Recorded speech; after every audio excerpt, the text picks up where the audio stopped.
Hare Krishna.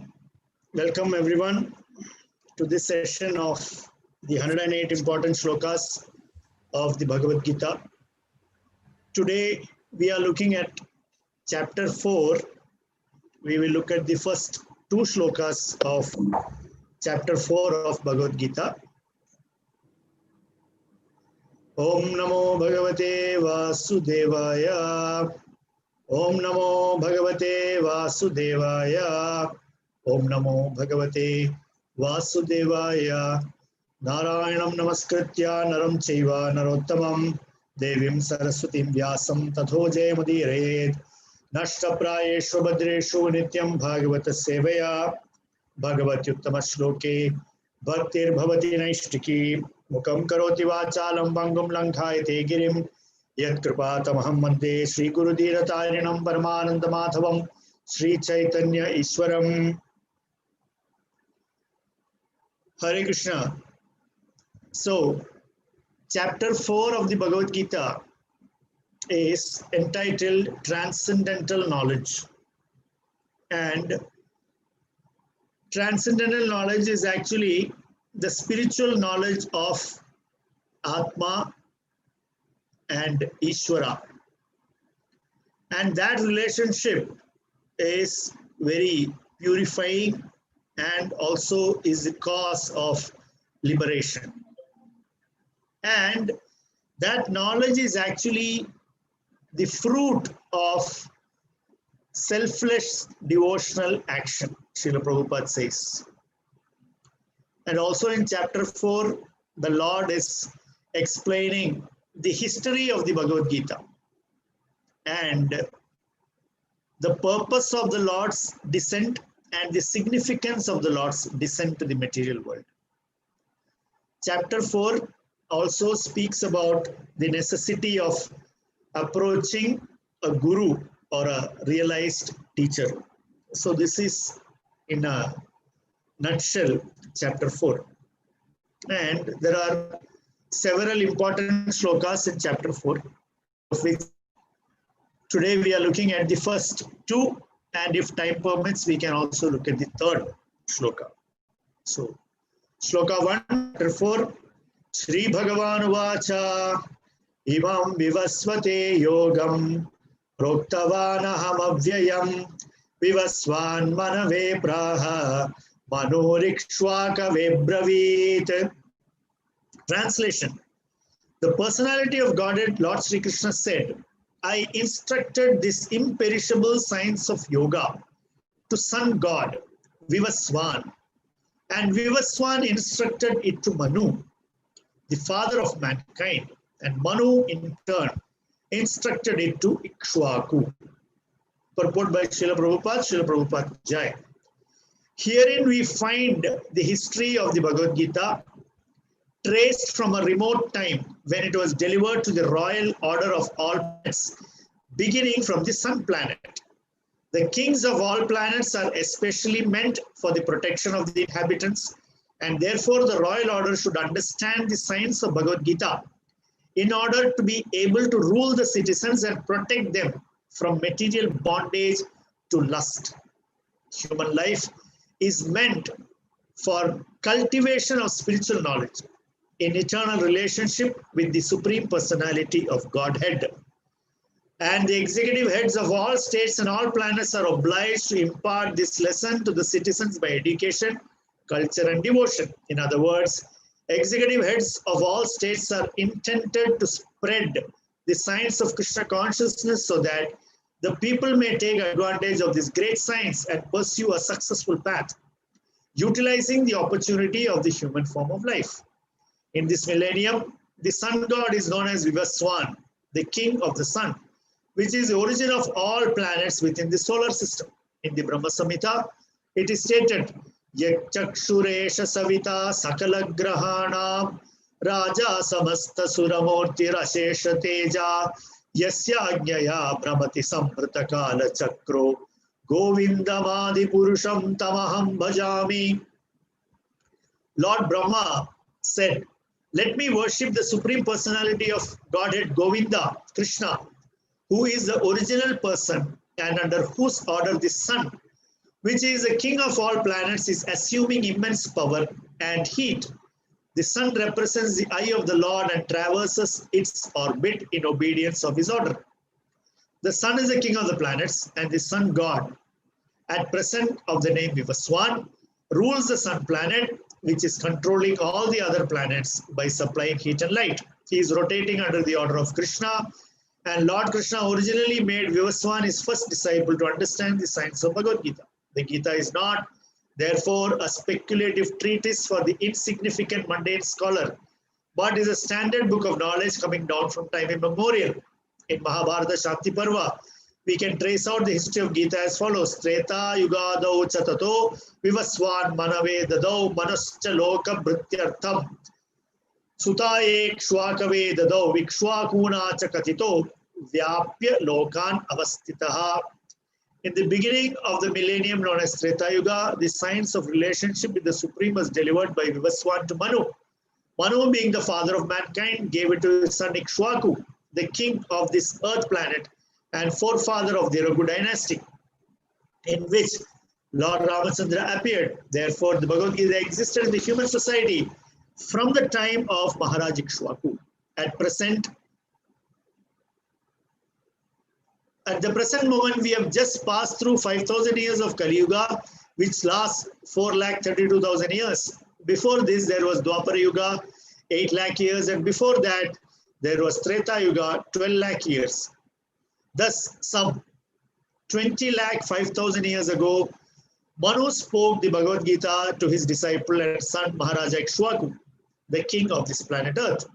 The age of the current Manu is calculated some, let us say, huge number of years, of which so much have passed. Accepting that before the birth of Manu, the Gita was spoken by the Lord to his disciple, the sun god Vivaswan. The rough estimate is that the Gita was spoken at least 1,204 lakh years ago. And in human society, it has been extant for 2 million years. It was re-spoken by the Lord again to Arjuna 5,000 years ago. That is the rough estimate of the history of the Gita, according to the Gita itself, and according to the version of the speaker, Lord Sri Krishna. It was spoken to the sun god Vivaswan, because he is also a Kshatriya and the father of all Kshatriyas who are descendants of the sun god, or the Surya Vamsha Kshatriyas. Because Bhagavad Gita is as good as the Vedas, being spoken by the Supreme Personality of Godhead, this knowledge is apaurusheya, superhuman. Since the Vedic instructions are accepted as they are, without human interpretation, the Gita must therefore be accepted without mundane interpretation. The mundane wranglers may speculate on the Gita in their own ways, but that is not Bhagavad Gita as it is. Therefore, Bhagavad Gita has to be accepted as it is, from the disciplic succession. And it is described herein that the Lord spoke to the sun god, and the sun god spoke to his son Manu, and Manu spoke to his son Ikshwaku. Om Tatsat. Om Jnanatimirandasya Gyananjana Shalakya Chakshurmilitam Yena Tasmai Sri Guruve Namaha. Namo Vishnupadaya Krishna Prasthaya Bhutale Srimate Bhaktivedanta Swaminiti Namane Namaste Saraswate Deve Gauravani Pracharine Nirvishesha Sunyavadi Paschatya Deshatarine Sri Krishna Chaitanya Prabhu Nityananda Sri Advaita Gadadhara Shivasadi Gauravakta Vrinda. Hare Krishna Krishna Krishna Hare Hare Hare Rama Rama Rama Hare Hare.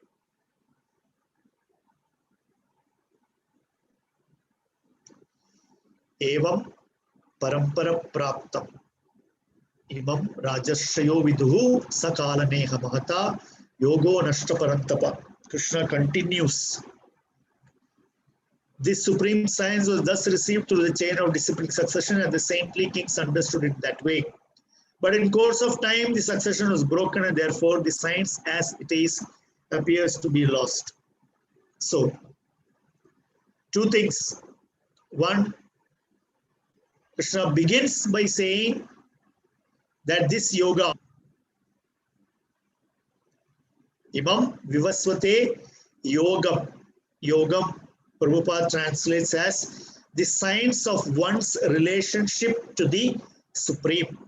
So, this science of the Jiva's relationship with Ishvara, that is Yogam, is spoken by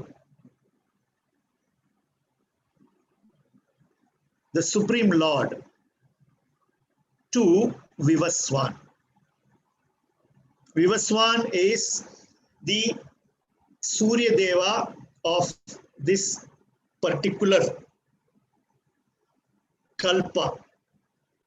So, Krishna is telling Arjuna that this particular science, this particular body of knowledge, O Arjuna, it is not something new.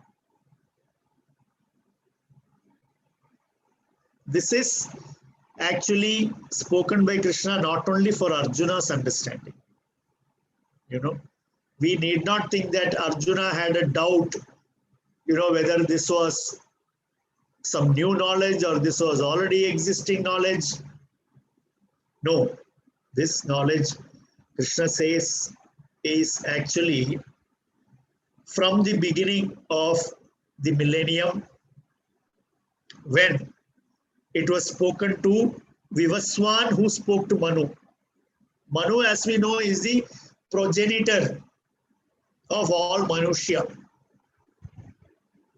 Manushya means the progeny from Manu. So, it was there, or it was advised, it was instructed even before the existence of Manu. Even before Manu came into being, this knowledge has already been presented.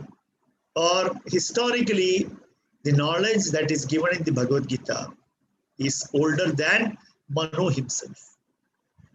And then in the purport, Srila Prabhupada speaks about the age of Bhagavad Gita. He speaks about how many millions of years old this knowledge of Bhagavad Gita is. Now, as students of Bhagavad Gita, we are all students of Bhagavad Gita. We are all trying to study and understand Bhagavad Gita. Now you see the nature of transcendental knowledge. You see the nature of absolute knowledge. You see the nature of spiritual knowledge. And what do you see? We can actually see that it is timeless. All of us use or hear the term timeless wisdom. So this knowledge is equally applicable through all times. We may think that it was spoken to Arjuna 5,000 years ago, so it is not relevant to me. But that question is getting, or that doubt is getting clarified here. When Arjuna tells Krishna, when Krishna tells Arjuna, this is not something new that I am telling you now. This is something I have spoken to Vivaswan, who gave it to Manu. Manu gave it to Ikshvaku. And like this, it came down. Manu Ikshvakave Abravit. From Manu, it was given to Ikshvaku. Ikshvaku is again the progenitor of the Surya Vamsha. And from Ikshvaku, it has gone down. And we understand that even the Supreme Lord himself has born or incarnated, not to use the word born, the Supreme Lord himself incarnated in Ikshvaku's Vamsha. Lord Ramachandra is also called Ikshvaku Kula Tilaka. The topmost jewel of Ikshvaku Kula is Lord Ramachandra. So, this knowledge existed. This knowledge was handled and handed over from one generation to the next. So what do we understand?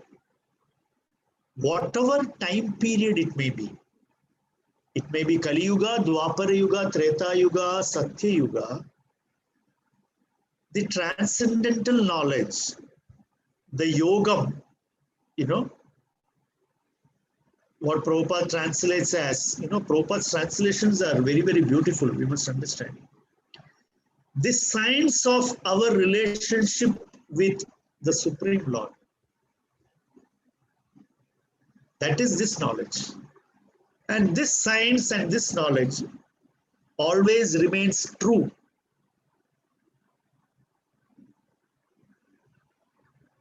We are all seekers of truth,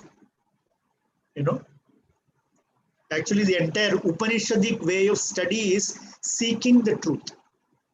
That is why you will find Upanishad means questions and answers. Upanishad. Actually, Upanishad means sitting close to the Guru. Sitting close to the Guru and asking questions. That is Upanishad meaning. So, that whole Upanishadic system that we have in Sanatana Dharma is seeking. And what is the seeker seeking? The seeker is seeking understanding about the absolute truth. And when we use the term absolute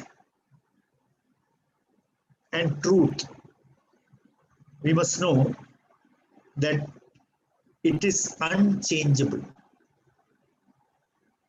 It is unchangeable.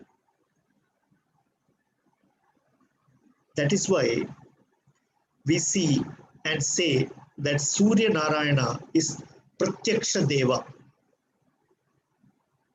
Surya Narayana is Pratyaksha Deva who can be seen by naked eye in the form of sun, in the form of Surya.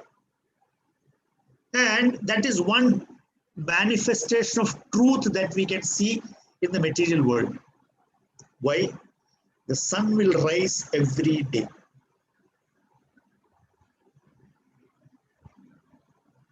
Yes or no? This even modern scientists will agree. Of course, there is a science saying that, sun is stationary, earth is going around the sun, so there is rising and there is setting. The fact is, throughout our lives, throughout the lives of everyone whom we know, you see the sun every day. So that was something that held true during my grandfather's time, his grandfather's time, and his grandfather's time. You see, truth is unchangeable.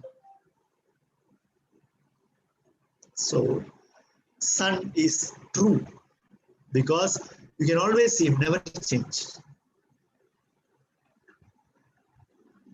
Okay, sometimes by the cloud, the sun is not to be seen, but you know that behind the cloud, sun is there. So, basic nature of truth is that it will not change. It is not like the modern scientist who will say that what I am showing you today is the best.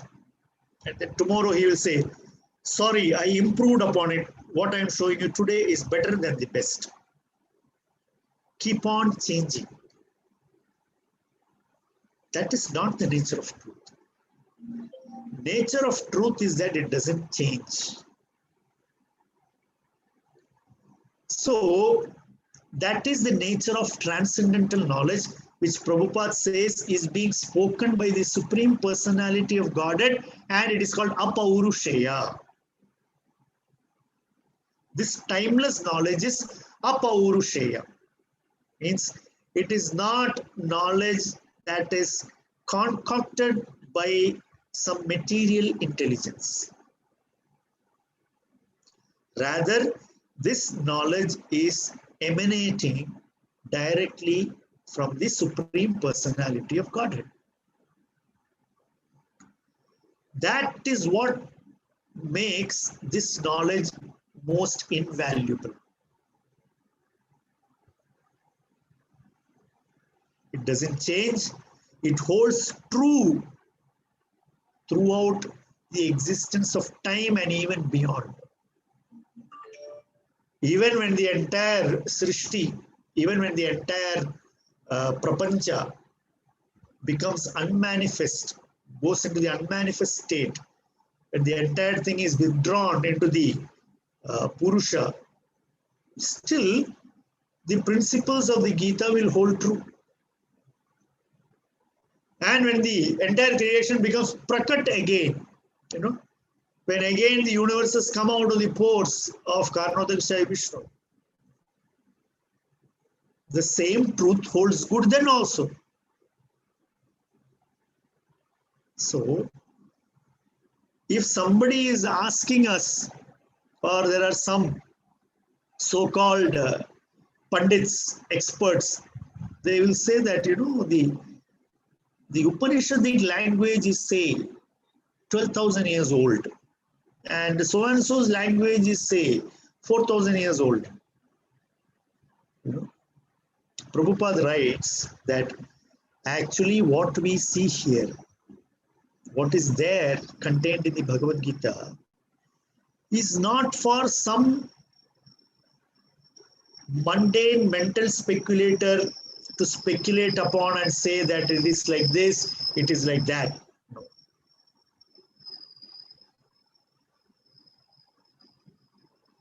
To say that a man can speculate on the age of Bhagavad Gita by judging on the way Sanskrit is written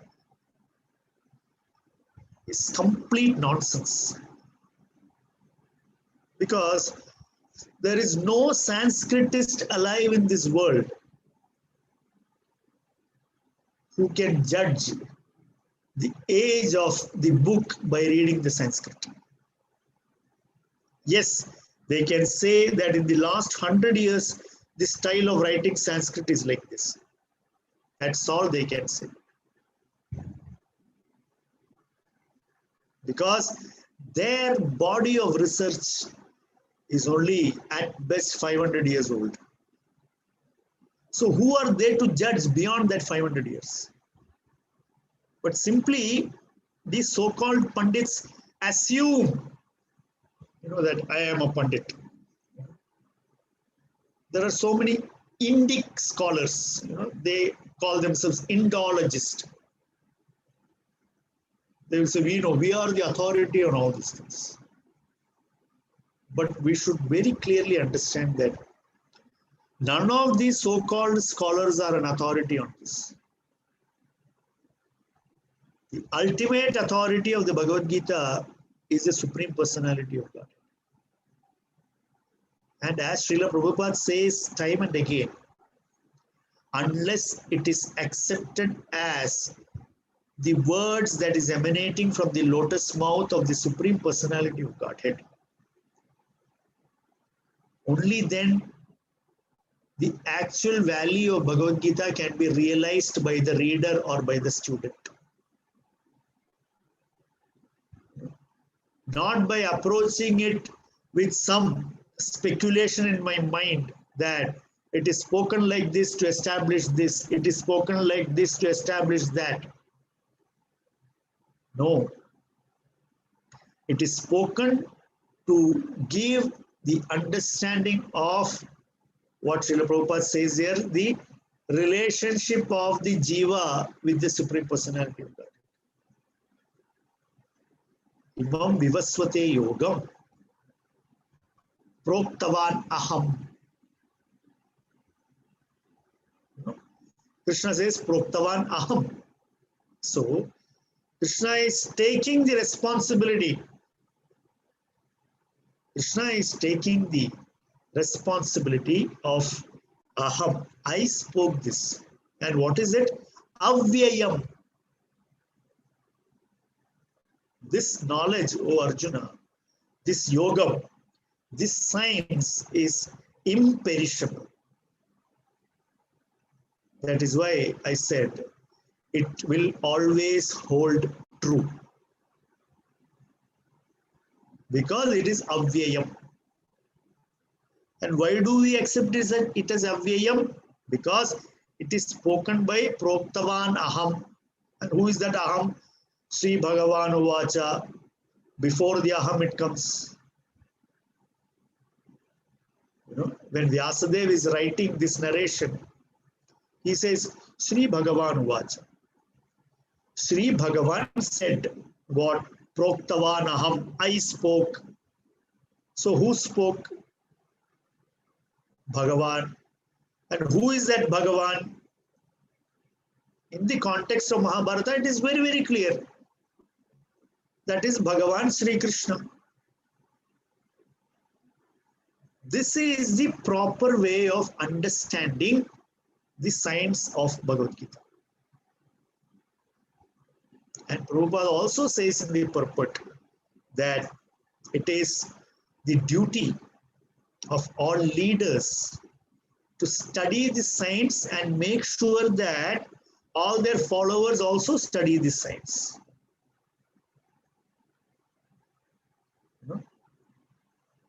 And that is what is lacking in the present scenario, in the present world situation. The so-called leader doesn't know anything about the science of Bhagavad Gita. And not only that he doesn't know, he is not able to teach anything good to his followers because of his agyan, because of his ignorance.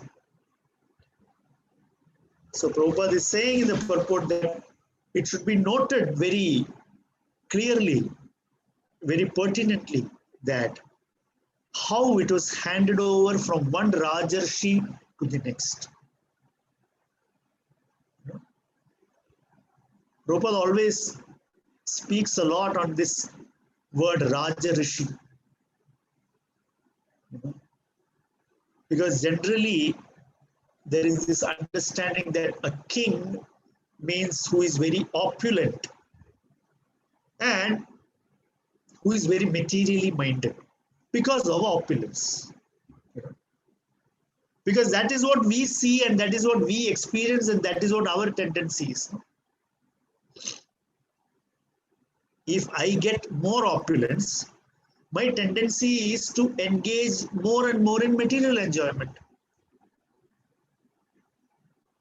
So in the Kali Yuga scenario, we attach material opulence, Aishwarya, with material indulgence.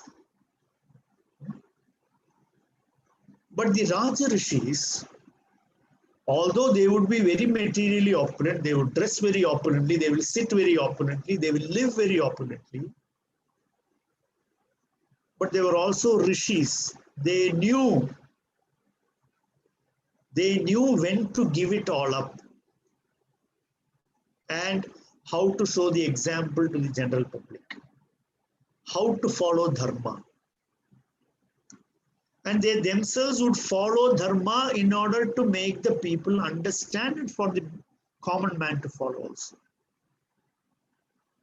That is why the Bhagavad Gita was given by Mano to Ikshwaku, from Ikshwaku to his descendants. So this is how transcendental knowledge was passed down through generations. Krishna is explaining to Arjuna. And then Krishna goes on to say that although this was happening like this, evam parampara praptam imam rajarshayo viduhu sakala neha mahata yogo nashta parantapa. This supreme science was thus received through the chain of disciplic succession, and the saintly kings understood it in that way. But in course of time, the succession was broken, and therefore the science as it is appears to be lost. Prabhupada says, it is clearly stated that the Gita was especially meant for saintly kings because they were to execute its purpose in ruling over the citizens. So, we may think that kingly opulence and power was meant to be used for self-aggrandizement. Not at all. Those days, in the Vedic society, a king always accepted all these things as his responsibility only. And what was his responsibility?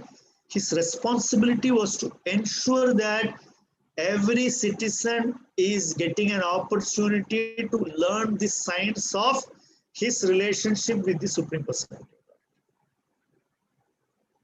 So the king's primary duty was to establish systems and ensure that his praja was getting educated in yoga, which is the science of relationship of the Jivatma with Bhagavan.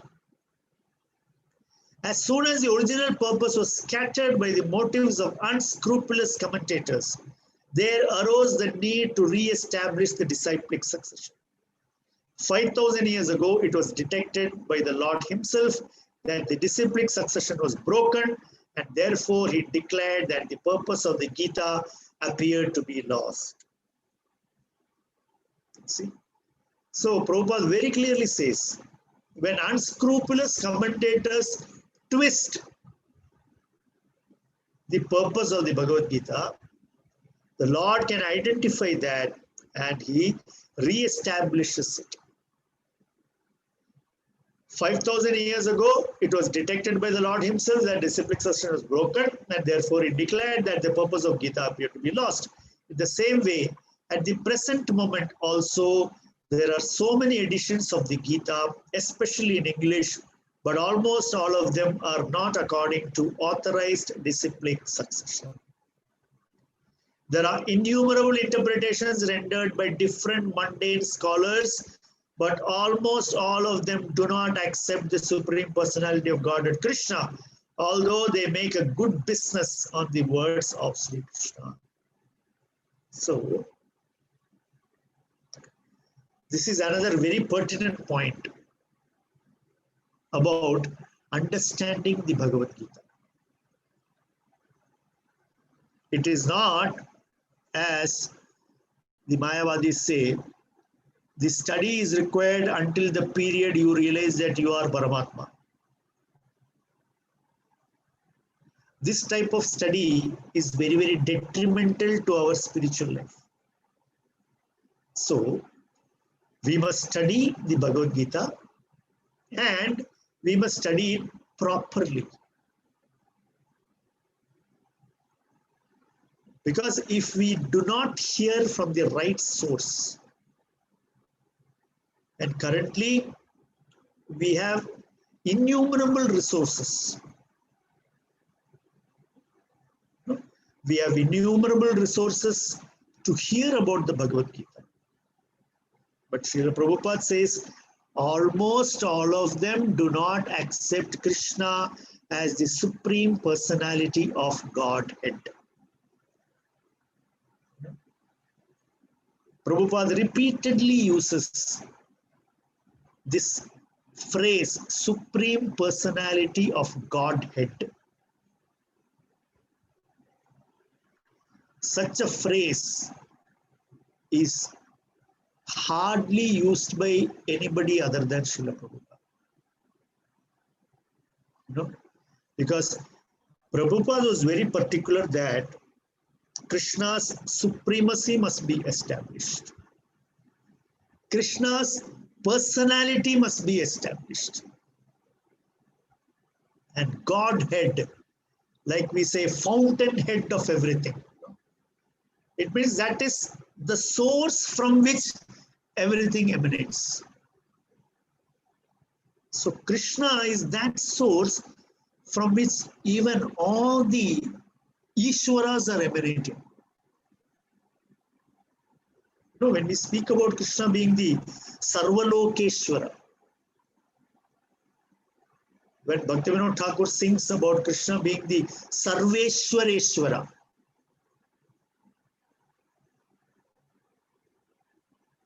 Bhaktivinoda Thakur sings, Tumi Sarveshwareshwara Brajendra Kumar. Sarva Ishwara Ishwara. Godhead. means from him emanates unlimited gods, Ishwaras. But he remains the source.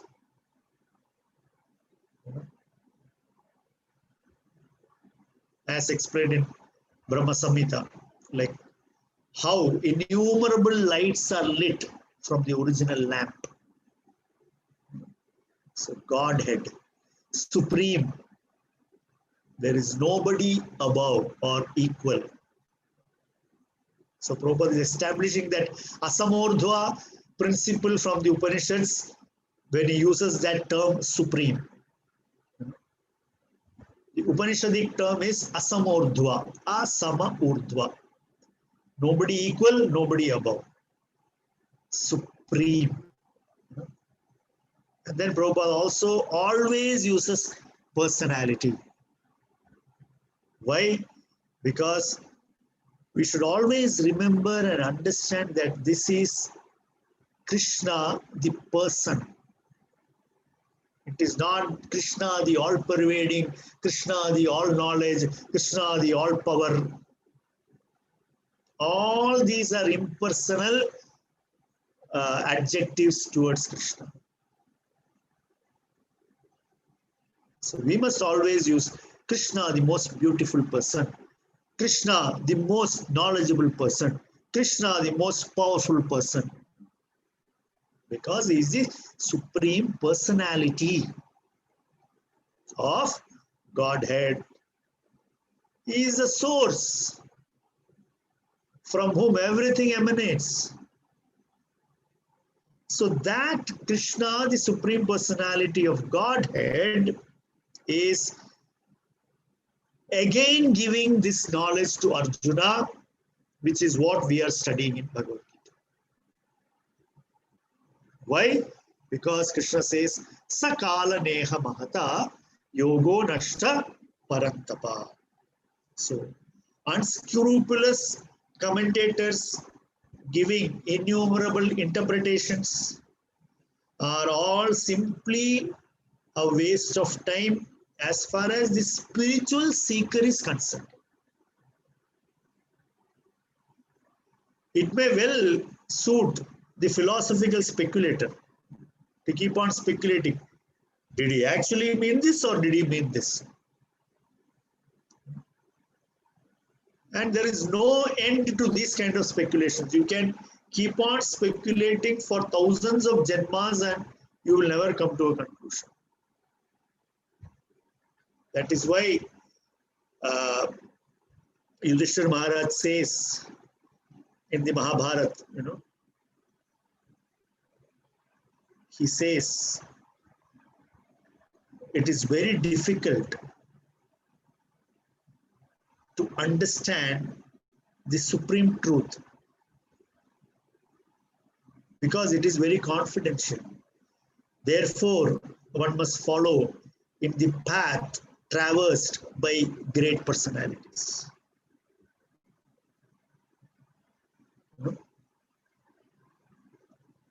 Mahajano yena kathasa pantha. One must traverse the path used by great personalities. So it is very difficult. It is very difficult to understand what this great confidential signs of the relationship between the Supreme Personality of Godhead and us, Jivatmas. So that being the case, we must always take the help of Krishna and his pure devotee follower.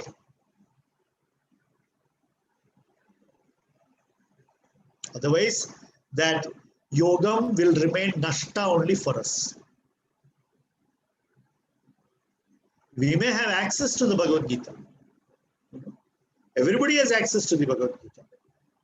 Who doesn't have? Everybody has access to the Bhagavad Gita. But do they all understand the Bhagavad Gita? Dharmasya tattvam nihitam guhaya. It is very, very confidential. And Yudhishthira Maharaj also says that dry arguments are inconclusive. We can keep on arguing on these things and never reach a conclusion. So, it is not for the mental speculators. Prabhupada says actually this Bhagavad Gita is not for the mental speculators, although they take great pleasure in speculating on the words of the Bhagavad Gita. But it is not for them because it doesn't benefit anybody, including themselves. So if we wish to derive the benefit out of Bhagavad Gita, if we wish to derive the benefit of the transcendental knowledge that is inside the Bhagavad Gita, we must approach it as the words, absolute truth spoken by the Supreme Personality of Godhead, Krishna. If we do that, then we can understand.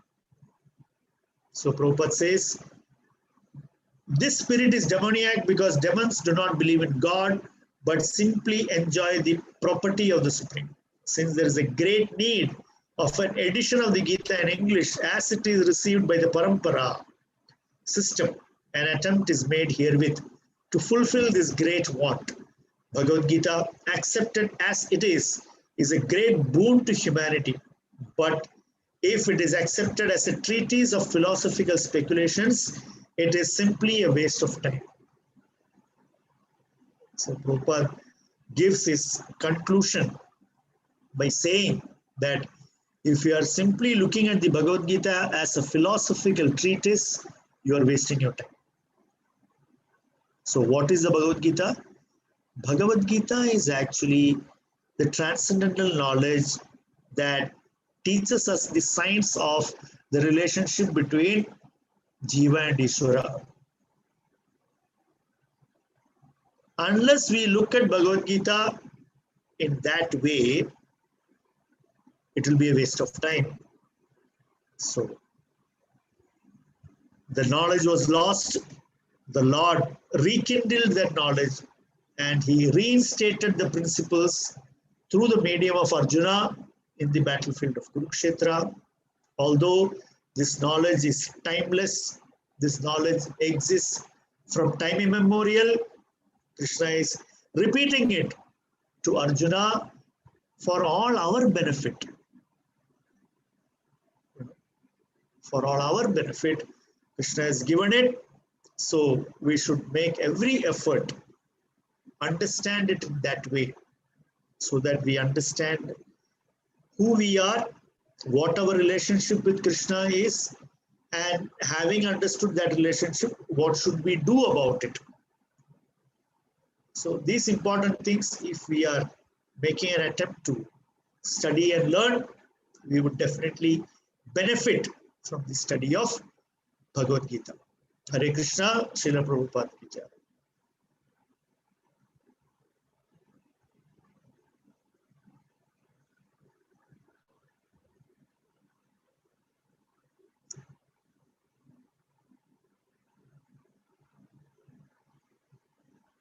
Participants can unmute and ask questions.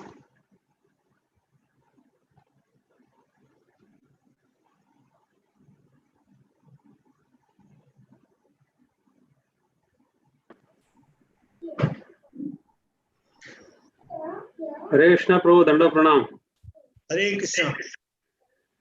Prabhu, this Bhagavad Gita was instructed Bhagavan Krishna to first to Vivaswan, then Vivaswan to Manu, Manu to Ikshahu. That is in the starting of the Trayada Yuga. Yeah. Is there anywhere specified this in the Ramayana? Because during the Rama time also it was there, isn't it? Absolutely. Is it there anywhere? Any No, of the Ramayana? It is not mentioned. Because Ramayana is an itihasa that purely speaks only about the life history of Ramachandra, that too in a very limited manner.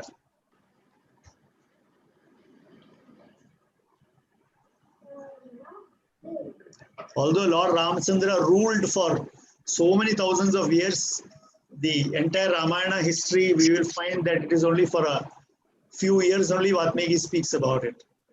You know? And then Lord Rama actually ruled much more than that also. But Ramana is structured like that. So we have to understand it like that. Okay, Hare Krishna. Hare Krishna.